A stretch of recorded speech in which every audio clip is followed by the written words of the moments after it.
Ce matin, j'aimerais, en une demi-heure, nous parler de la croix. C'est Pâques, c'est un peu normal. L'apôtre Paul, lorsqu'il est arrivé dans l'église de Corinthe, il a un peu justifié son ministère et il a dit « C'est pourquoi, moi aussi, frères et sœurs, lorsque je suis allé vers vous, je ne suis pas venu proclamer le secret de Dieu en utilisant le prestige, l'éloquence ou la sagesse, car je n'ai pas estimé devoir vous apporter autre chose que Jésus-Christ et Jésus-Christ crucifié. » C'était le message de l'apôtre Paul. Et on sait que la croix est au centre de la Bible. Et ce matin, ce que j'aimerais vous partager, c'est les deux aspects de la croix, les deux côtés de la croix dans nos vies.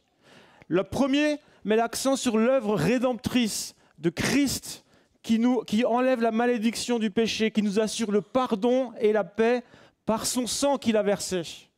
Et le deuxième met en accent l'œuvre de la croix dans nos vies, dans la purification et dans la sanctification. Et j'aimerais vous partager cela tous ce matin en résumé avec beaucoup d'exemples. Nous savons que nous sommes tous pécheurs. Il n'y a point de juste, pas même un seul. Nul n'est intelligent, dit l'apôtre Paul, nul ne cherche Dieu, tous sont égarés, tous nous sommes pervertis, et il n'en est aucun qui fasse le bien, pas même un seul. Car tous ont péché et sont privés de la gloire de Dieu. Nous sommes tous pécheurs deux fois. Par notre naissance et par nos actions. Nous sommes nés pécheurs à cause du péché d'Adam, du péché de nos pères. Mais nous sommes aussi pécheurs parce que nous commettons des fautes et des péchés par nous-mêmes, parce que notre cœur n'est pas droit.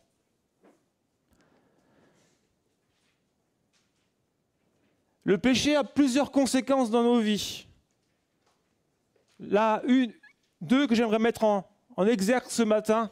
La première, c'est la mort, car le salaire du péché, c'est la mort, et notamment la mort spirituelle, la séparation avec Dieu. Selon ce que Ésaïe dira ou a dit, ce sont vos crimes qui mettent une séparation entre vous et votre Dieu. Ésaïe 59, versets 2 et 3. Ce sont vos péchés qui vous cachent sa face et l'empêchent de vous écouter, car vos mains sont souillées de sang et vos doigts de crime.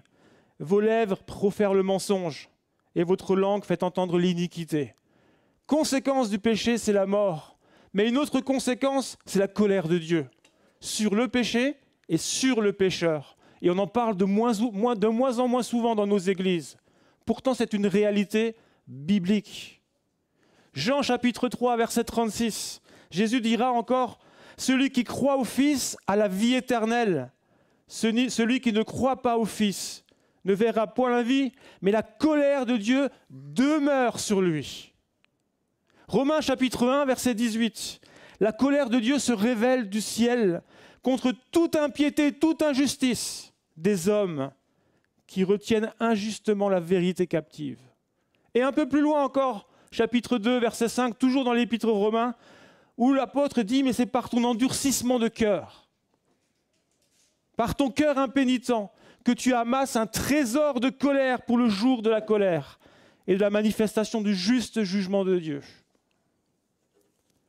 On n'en parle pas de ça. On parle souvent de la grâce, mais Dieu est un Dieu saint. Il est pleinement saint, pleinement juste. Et en même temps, comme on l'a entendu ce matin dans ce temps de louange, il est pleinement amour. Les deux ensemble, 100%. Et c'est pourquoi il a dû trouver une solution.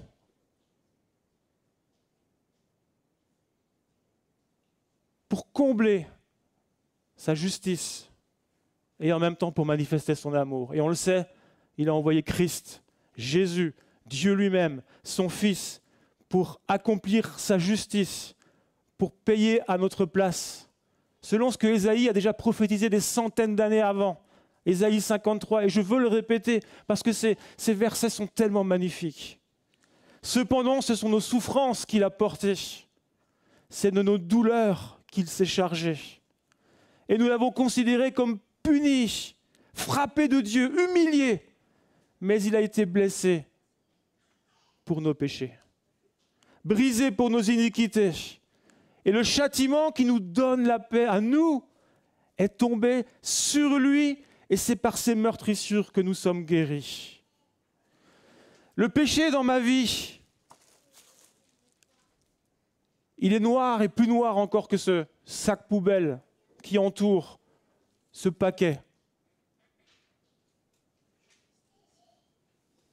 Ça pue pour le Seigneur, une mauvaise odeur. Mais le Seigneur, par son sacrifice et par amour, il est venu mourir sur la croix, verser son sang, et ce péché, il l'a couvert. Par son sang, couvert par le sang de l'agneau.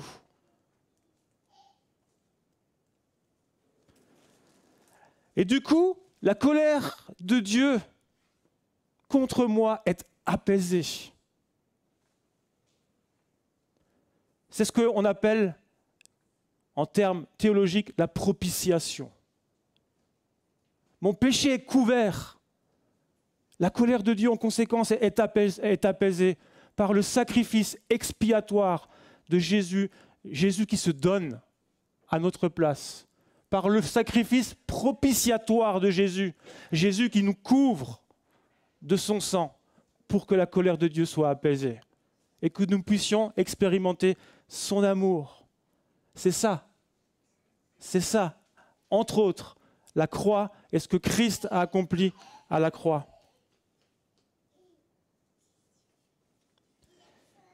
Et quand je place ma foi dans ce Jésus-là et dans le sacrifice expiatoire qu'il a accompli, je suis et nous sommes réconciliés avec le Père. Nous devenons ses enfants, fils et filles, héritiers et héritières, co-héritiers et co-héritières avec le Christ. Amen. C'est notre identité. Et tout ça, c'est par la grâce, par la foi et par la croix que Jésus a manifesté ça. Mais l'œuvre de la croix va bien plus loin que cela. Grâce au sacrifice de Jésus, Dieu nous déclare justes. 2 Corinthiens 5, chapitre 5, verset 21 nous dit « Celui qui n'a pas connu le péché, il l'a fait devenir péché pour nous, afin que nous devenions en lui justice de Dieu. » Romains 3, 23 nous dit encore « Car tous ont péché et sont privés de la gloire de Dieu, mais ils sont gratuitement justifiés. » Et j'aimerais m'arrêter sur ce mot ce matin.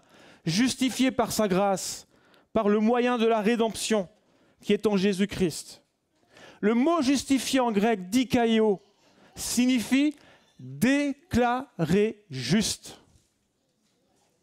Et ça ne signifie pas être juste, ni rendre juste. La justification, c'est un acte juridique par lequel Dieu me déclare juste. Pourquoi ? Parce qu'à la croix, il y a une substitution. Mon péché, mon vêtement, ma chemise noire, ou presque noire dans cet exemple-là, qui symbolise mes fautes, qui symbolise ce qui ne plaît pas au Seigneur. À la croix, Jésus l'a prise sur lui. Et en échange, il me donne un autre vêtement. Son vêtement de justice, le vêtement blanc. Ici, ma chemise de mariage. Enfin, quand je suis invité au prochain mariage, qui j'espère sera un de mes fils.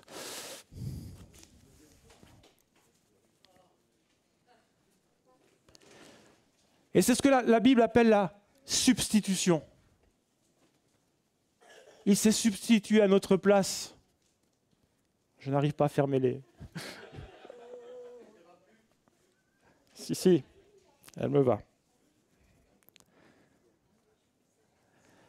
Mais Dieu me déclare juste parce que je suis revêtu de sa justice, de cette chemise blanche, de son vêtement blanc. Et c'est pas grâce à mes actions. J'y suis pour rien. C'est la grâce. C'est la grâce. Cette belle chemise blanche, elle vient de lui. Et ce n'est pas parce que j'ai été déclaré juste, et Dieu me voit juste, parce que j'ai été revêtu de cette justice qui vient du Seigneur Jésus. Ce n'est pas pour autant que je marche dans la sainteté. Je suis déclaré juste par le Père, mais je pêche encore. Avouons-le. Et ça va nous amener à la deuxième partie de ce message, où j'aimerais évoquer la sanctification. Mais avant cela, j'aimerais parler aux enfants qui sont là. Il y en a qui sont en ligne et qui écoutent. Si vous pouviez écouter.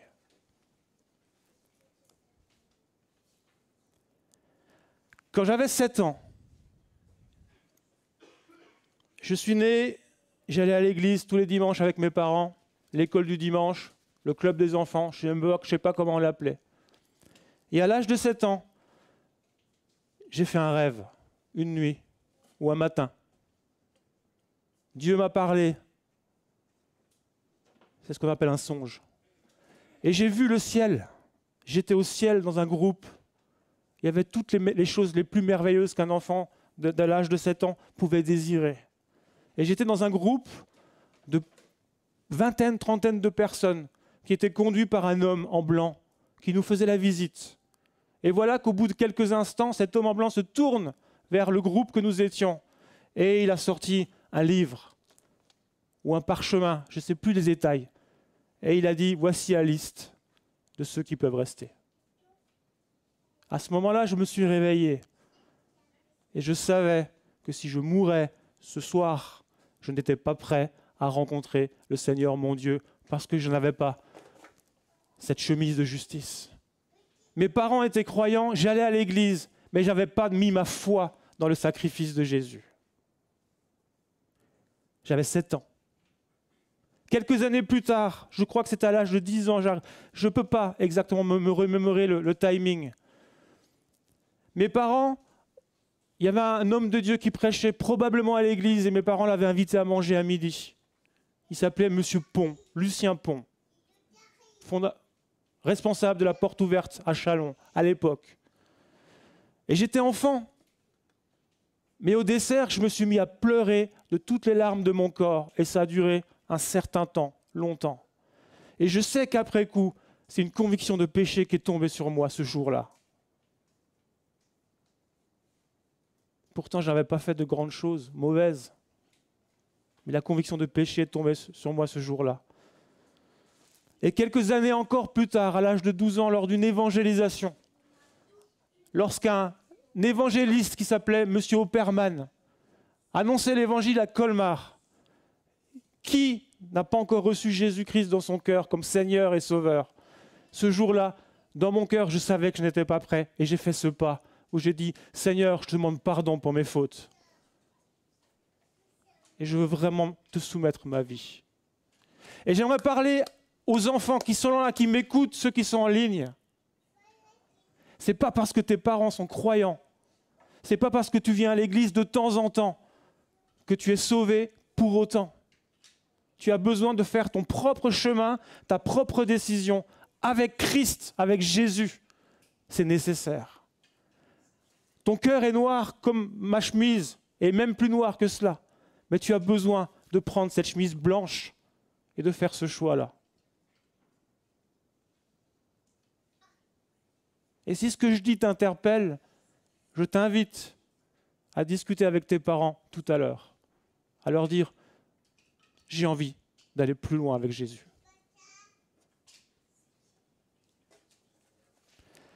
Deuxième aspect, côté de la croix, c'est la sanctification. Romains chapitre 10, verset 9 nous dit « Si tu confesses de ta bouche le Seigneur Jésus, et si tu crois dans ton cœur que Dieu l'a ressuscité des morts, tu seras sauvé. » Et notez bien qu'il n'est pas écrit « Si tu confesses de ta bouche le Sauveur Jésus ». Il est écrit « le Seigneur Jésus ». Et je crois qu'il est important pour nous de faire de Jésus notre Seigneur dans chaque aspect, domaine de notre vie. Et là, il y a une notion de consécration. Et je crains que beaucoup de croyants, et je dis le mot croyant exprès, je ne parle pas de chrétiens, parce que chrétien, ça signifie être des petits Christ. Mais beaucoup de croyants ont des vies superficielles parce qu'ils n'ont pas fait de Jésus le Seigneur de leur vie. Ils ont juste touché l'aspect sauveur. Est-ce que Jésus est-il le Seigneur de chaque aspect de ta vie? Est-il le Seigneur de ta vie professionnelle, des choix que tu fais dans le domaine professionnel? Est-ce que tu le consultes lorsque tu as des décisions à prendre? Est-ce que Jésus est-il le Seigneur de ta vie sentimentale? Vous les jeunes qui êtes à l'aube, en train de construire votre vie, à chercher un conjoint, est-ce que tu consultes le Seigneur par rapport à cela? C'est important. Est-ce que Jésus est-il le Seigneur de ta vie de couple? Vous, nous tous qui sommes mariés. Est-il le Seigneur de ma vie sexuelle? Et je veux le dire, c'est important. Est-il le Seigneur de toute la gestion de mes finances, de mon argent? Et je fais référence au message qu'on a entendu la semaine passée, apporté par Jean-Charles, sur les dons et les offrandes. C'est important.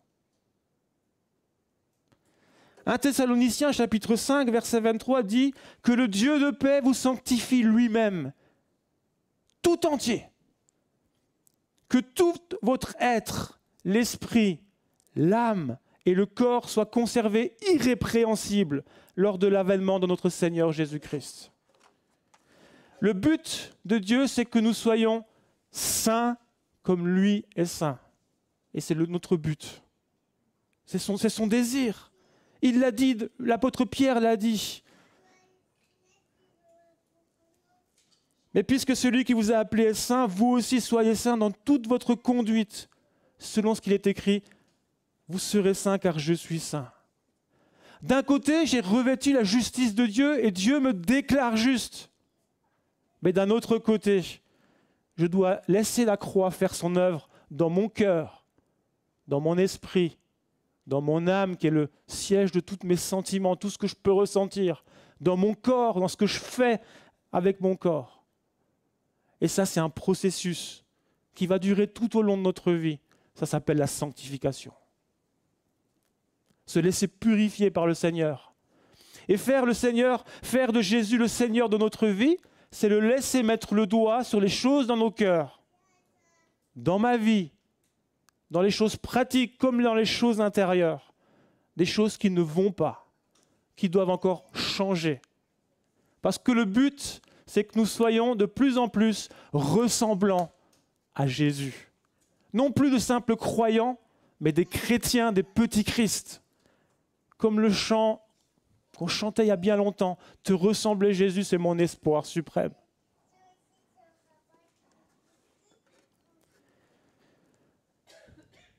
La croix, c'est laisser aussi le Seigneur toucher ma vie et crucifier la vieille nature, le vieil homme, la vieille femme qui est encore là en moi, la crucifier à la croix.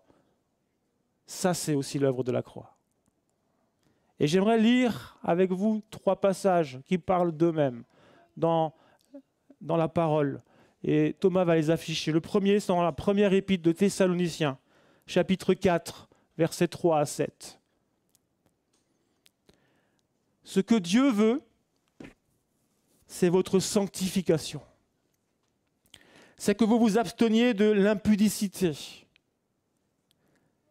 C'est que chacun de vous sache posséder son corps dans la sainteté et l'honnêteté, sans vous livrer à une convoitise passionnée, comme font les païens qui ne connaissent pas Dieu. C'est que personne n'use envers son frère de fraude, de cupidité dans les affaires, parce que le Seigneur tire vengeance de toutes ces choses, comme nous vous l'avons déjà dit et attesté, car Dieu ne nous a pas appelés à l'impureté, mais à la sanctification. Deuxième passage, dans Hébreux chapitre 12, verset 14. Recherchez la paix avec tous et la sanctification sans laquelle personne ne verra le Seigneur. Waouh! C'est dur. Veillez à ce que nul ne se prive de la grâce de Dieu et à ce qu'aucune racine d'amertume, poussant des rejetons, ne produise du trouble et que plusieurs n'en soient infectés. Et enfin, Colossiens chapitre 3, versets 5 et 9, qui nous dit encore, Paul nous dit là, « Faites donc mourir les membres qui sont sur la terre, l'impudicité, l'impureté, les passions, les mauvais désirs, la cupidité qui est une idolâtrie. C'est à cause de ces choses que la colère de Dieu vient sur les fils de la rébellion, parmi lesquels vous marchiez autrefois, lorsque vous viviez dans ces péchés. Mais maintenant, renoncez à toutes ces choses. Renoncez à la colère, à l'animosité, à la méchanceté, à la calomnie, aux paroles déshonnêtes qui pourraient sortir de votre bouche. Ne mentez pas les uns aux autres, vous étant dépouillés du vieil homme et de ses œuvres, et ayant revêtu l'homme nouveau qui se renouvelle dans la connaissance, selon l'image de celui qui l'a créé. Et je pousse un peu au verset 12.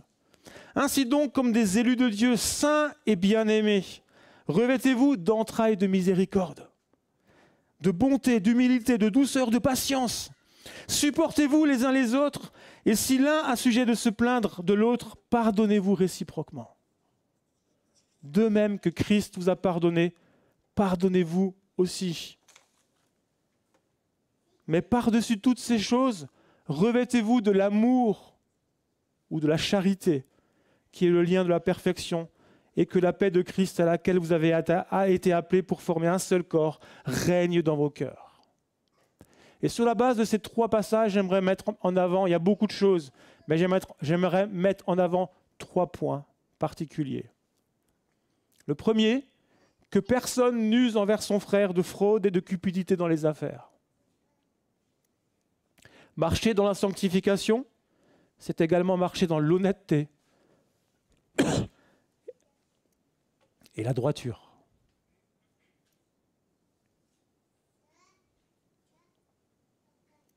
Droiture dans le monde professionnel, dans mon métier. Droiture si je suis un chef d'entreprise. Droiture au niveau de la déclaration de mes impôts. C'est pratique, mais combien de personnes trichent? Dieu m'appelle à être droit et intègre en toutes choses. Deuxième point, ces passages nous parlent de nous abstenir de l'impudicité et disent notamment que chacun sache posséder son corps dans la sainteté. L'impudicité, selon la Bible, est un péché lié à la sexualité.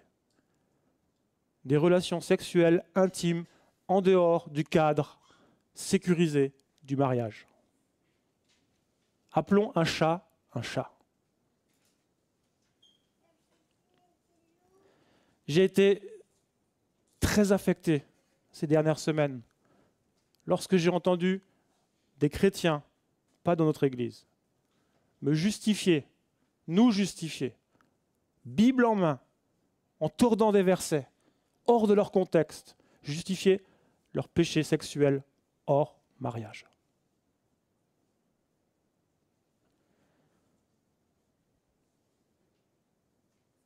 Il faut qu'on soit clair.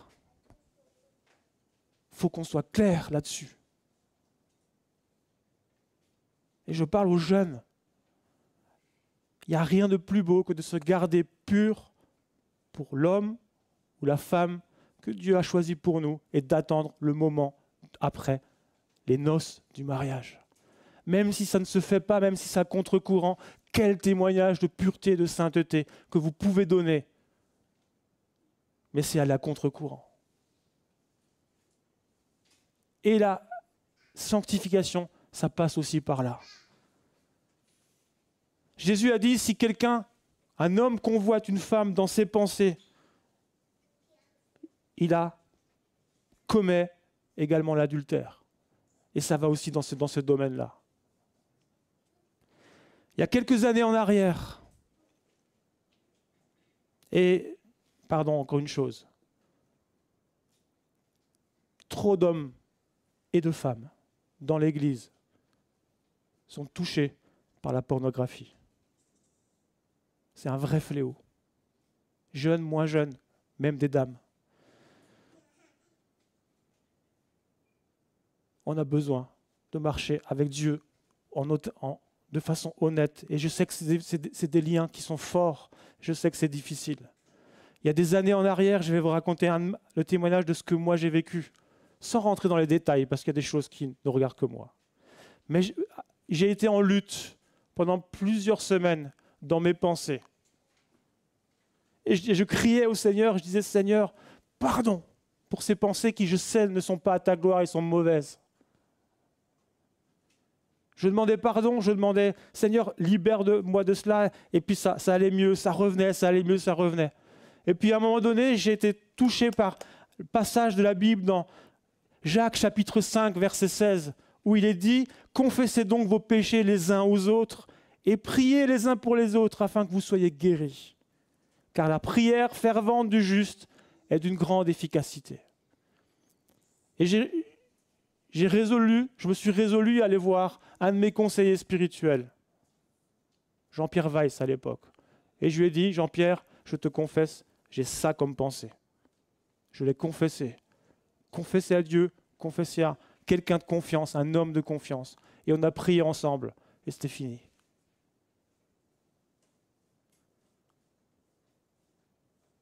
La confession des péchés les uns envers les autres. Pas n'importe qui, mais à quelqu'un de confiance. Quelqu'un, je dirais même du même sexe que nous. Un homme avec un homme, une femme avec une femme. A une efficacité redoutable. Parce que je mets à la lumière des choses cachées dans mon cœur et je laisse le Saint-Esprit faire. Et j'ai un vis-à-vis ou une vis-à-vis qui saura prier avec moi, avec compassion. Troisième point que je veux mettre, et c'est le dernier point, je finirai par là, mettre en évidence, c'est nos relations interpersonnelles. Les versets que j'ai lus tout à l'heure nous parlent de rechercher la paix avec tous et de veiller à ce qu'aucune racine d'amertume pousse dans nos cœurs. Il disait encore, si l'un a sujet de se plaindre de l'autre, dans l'Église, pardonnez-vous réciproquement, de même que Christ vous a pardonné, pardonnez-vous aussi. Et marcher dans la sanctification, c'est aussi veiller à ce qu'il n'y ait pas de racines d'amertume, des toutes petites racines. Ceux qui font des jardins le savent, on ne les voit pas lorsqu'on bine. Mais si on laisse pousser, les mauvaises herbes peuvent prendre de l'ampleur. Et dans mon cœur, je peux laisser des petites racines d'amertume, des choses qui ne sont pas réglées à 100%, et ça va prendre place dans mon cœur. Nous devons pardonner ceux qui nous offensent, volontairement ou involontairement, de tout notre cœur. Et je rappelle que la Bible est également claire là-dessus. Nous serons pardonnés par Christ dans la mesure où je pardonne moi aussi. Et ça, c'est dur. Mais de la même façon, si moi je suis celui qui offense, volontairement ou involontairement, j'ai besoin également d'aller trouver le frère, la sœur, ou même si c'est une personne qui n'est pas croyante, lui demander pardon. Et souvent, nous le faisons, mais nous oublions la suite, c'est la réparation. Et c'est une notion qui est aussi également importante. Je vais vous donner 2 témoignages là-dessus. Je me rappelle du temps où mes parents étaient jeunes croyants, un peu plus. Et je me rappelle d'un jeune homme qui s'est donné au Seigneur, qui habitait la ZUP. C'est avant que l'arbre de vie commence, bien longtemps avant. Et cet homme était spécialiste pour, en quelques minutes, mettre votre voiture sur cale et piquer les 4 roues et les revendre. Il faisait tout un trafic. Et il est venu au Seigneur. Et le pasteur de l'époque, il a confessé son péché, sa vie, et le pasteur à l'époque lui a dit « Le Seigneur te pardonne, maintenant il faut aller réparer. » Impossible de rendre les roues vendues, ni ne sachant pas à qui. Mais il a dit « Demain, on prend rendez-vous ensemble et on va à la police ensemble et tu te dénonces. » C'est ce qu'il a fait. Il encourait peut-être, probablement, une peine de prison. Mais sa démarche a été tellement sincère et tellement marquante pour la police qui était là. c'est qu'ils ont passé l'éponge. C'est bien ça? Un autre témoignage qui m'est personnel. Il était chez le directeur du garage, parce qu'il piquait dans un garage en plus. Oh là là. Mais la réparation est importante. On peut demander pardon du bout des lèvres, mais pas réparer.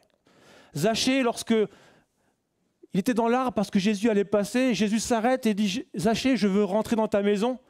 Zachée, c'était le collecteur d'impôts qui avait pris beaucoup plus que ce qu'il devait, parce qu'il avait mis une grande partie dans sa poche. Qu'est-ce que nous dit le texte? Il a dit « Je vais donner la moitié de mes biens aux pauvres et je vais rendre 4 fois plus à tous ceux que j'ai volés. » Réparation.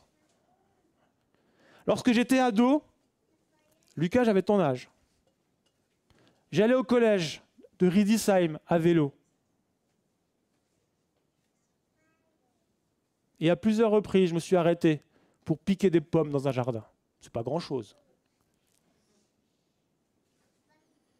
Et quand le Seigneur m'a touché, plus tard, à 12 ans, c'était quelques temps plus tard, j'ai senti dans mon cœur que je devais rendre ce que j'avais volé. Je les avais mangés, ce n'était pas possible. Et comme j'étais timide, je n'ai pas osé sonner à la porte de cette maison-là, mais j'ai pris une lettre, j'ai écrit, j'ai dit « Je suis devenu chrétien, je demande pardon parce que j'ai volé quelques pommes. » Et j'ai glissé un billet ou quelques pièces de 10 francs à l'époque, et je l'ai mis dans la boîte. C'était une maison de personnes d'une famille très connue dans le milieu du protestantisme, et je suis sûr que si je dis le nom, John les connaît. La famille Van Ee.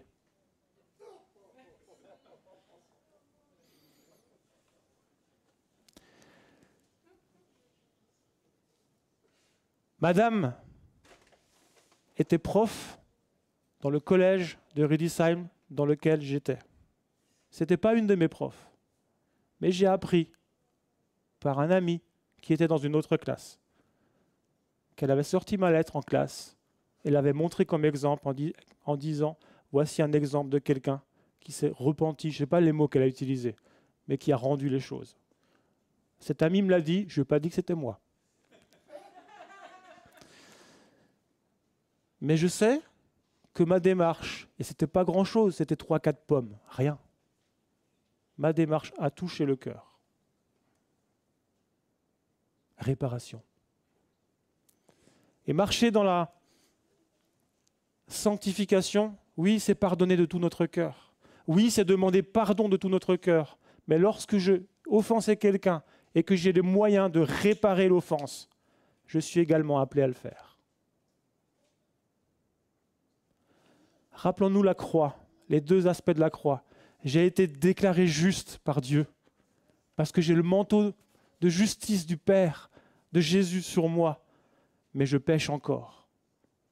Et jusqu'à ce que je quitte cette terre ici-bas, je dois laisser le Seigneur travailler mon cœur, ma vie, pour marcher dans la sanctification, confesser mes péchés, le laisser changer mon cœur, me laisser être transformé par sa parole, pour être un vrai témoin. Et c'est ça, la croix. Mourir à soi-même, c'est également ça. Dieu touche mon cœur.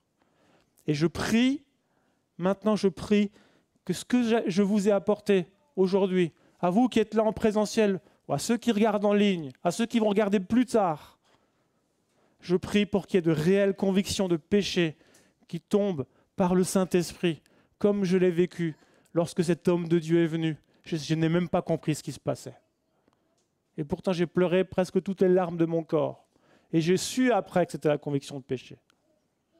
Je prie que sur nos enfants et nos jeunes, le Saint-Esprit touche et que nos enfants et nos jeunes ne soient pas simplement des sympathisants, des adhérents, mais soient touchés profondément par la grâce de Dieu et l'amour de Dieu, dans la repentance. Si nous ne passons pas par la repentance régulière et sincère dans nos vies, nous stagnons spirituellement. Ça, c'est la dernière chose que je vous laisse. Dieu nous appelle à la pureté, à la purification et avoir des vies honnêtes devant lui. Amen.